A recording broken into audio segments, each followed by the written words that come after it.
Assalamualaikum warahmatullahi wabarakatuh. Ketemu lagi dengan saya pada materi perancangan sistem informasi. Kali ini topik yang saya bahas adalah tentang jenis-jenis flowchart. Ya. Sebelumnya saya pernah memberikan materi tentang flowchart juga, yaitu pengenalan flowchart. Ya. Flowchart itu apa sih? Yaitu untuk menggambarkan secara atau bagan ya, secara berurutan dari langkah-langkah prosedur dari suatu program. Nah, flowchart ini menolong analis dan programmer untuk memecahkan masalah ke dalam segmen-segmen yang lebih kecil dan menolong dalam menganalisis alternatif lain di dalam pengoperasian programnya. Nah, flowchart ini biasanya mempermudah penyelesaian suatu masalah, khususnya masalah yang perlu dipelajari dan dievaluasi lebih lanjut lagi, terutama pada program gitu ya. Nah, ini ada beberapa pedoman. Kemarin juga saya sudah jelaskan tentang kaidah dalam membuat flowchart ya. Nah, biasanya flowchart itu digambarkan dari halaman atas ke bawah ya, dan dari kiri ke kanan. Nah, aktivitas ini digambarkan harus didefinisikan secara hati-hati. Dan definisi harus dapat dimengerti oleh pembaca dari flowchart tersebut. Kapan aktivitas dimulai dan berakhir itu harus ditentukan secara lebih jelas lagi.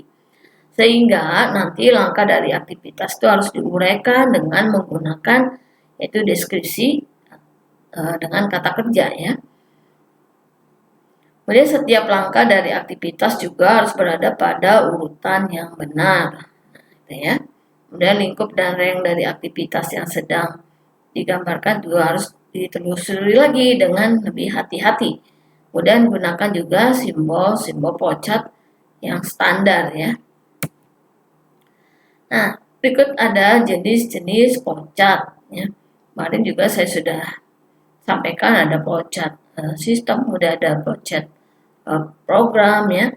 Di sini ada 5 flowchart ya, lebih rinci lagi ada namanya flowchart sistem. Ya.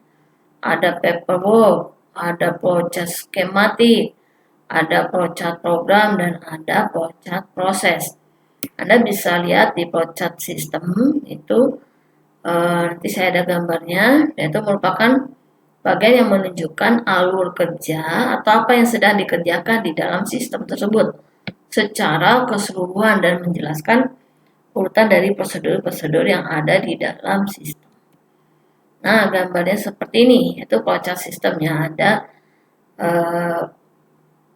sistemnya ya berupa display atau screen, kemudian ada proses yang memproses adalah CPU, kemudian outputnya bisa melalui printer dan kemudian tempat penyimpanannya ya dalam bentuk disk, kemudian bisa juga dalam bentuk suara melalui tape recorder atau lain-lain. Kemudian ada flowchart sistem juga dapat digambarkan seperti ini. Dari dokumen pemesanan pembelian, kemudian diproses, memasukkan pesanan, kemudian dilihat lagi berupa informasi, kemudian diproses lagi ya, tentukan jumlahnya, kemudian menjadi satu dokumen, dan kemudian dikeluarkan dalam bentuk pesanan. Contoh seperti ini. Kemudian ada flowchart paperwork atau flowchart dokumen. Nah, flowchart dokumen ini ya dari alur yang dimana datanya ditulis melalui sistem. Flowchart dokumen ini sering disebut dengan paperwork atau flowchart dokumen ya, sama saja.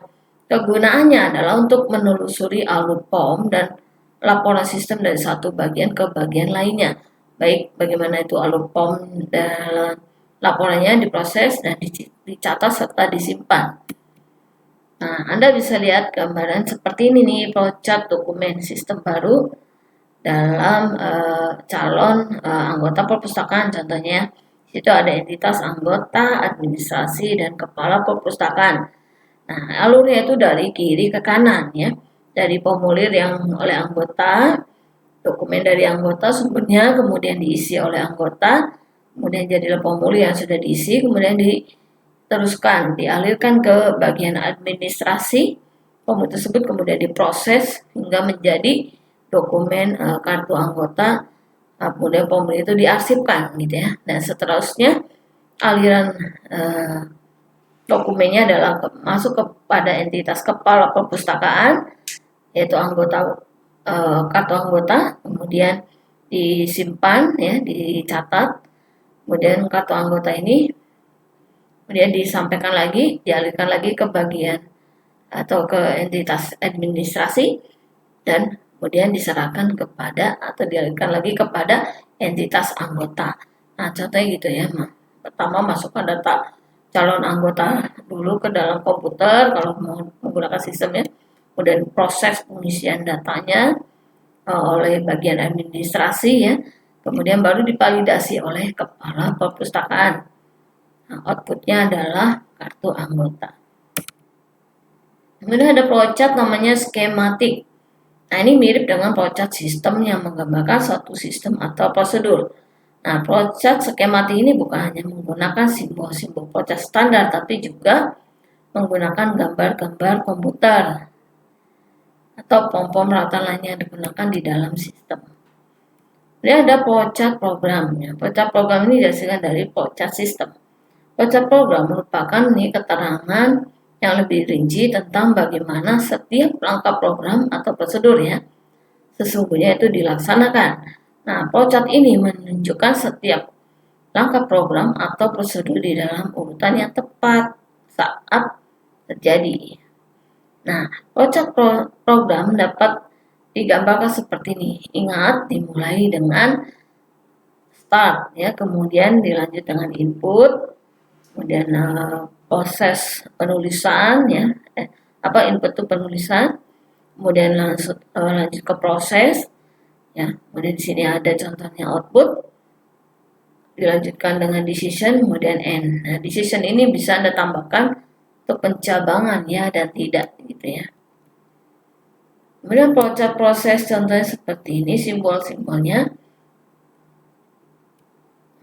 ada bentuk lingkaran, artinya adalah operasi, kemudian tanda panah, itu artinya perpindahan dan transformasi, kemudian inspeksi, penundaan, dan penyimpanan atau file.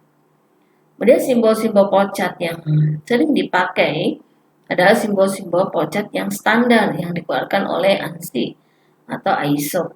Nah, simbol-simbol ini dapat dilihat seperti berikut ini. Nah, ada simbol input, kemudian proses, penghubung, anak panah ya. Ini juga, sebelumnya juga sudah pernah saya sampaikan. Ya. Kemudian ada simbol pencabangan atau keputusan, ada predefined proses, ada preparation. Nah, ini ada arti-artinya ya, Anda bisa lihat di kolom arti tersebut ya. Kemudian ada punch card, ada terminal point, ada simbol dokumen, magnetic tape yaitu untuk input output ya, ada magnetic disk untuk tempat penyimpanan ya, ada magnetic drop, dan ada online storage atau input output yang menggunakan penyimpanan akses secara langsung atau secara online. Yang ada input output menggunakan pita kertas yang berlubang input punch tape, atau ada juga simbol manual input, ada display itu output yang ditampilkan pada terminal ya, ada manual operation, serta ada simbol communication link, dan ada offline storage. Nah, itu tadi ya simbol-simbol yang bisa Anda gunakan untuk membuat flowchart yang tadi. Ya. Oke, itu saja materi tentang jenis-jenis flowchart dan simbol-simbol yang bisa Anda gunakan yang standar ANSI dan AISA ya. Oke, itu saja. Terima kasih. Wassalamualaikum warahmatullahi wabarakatuh.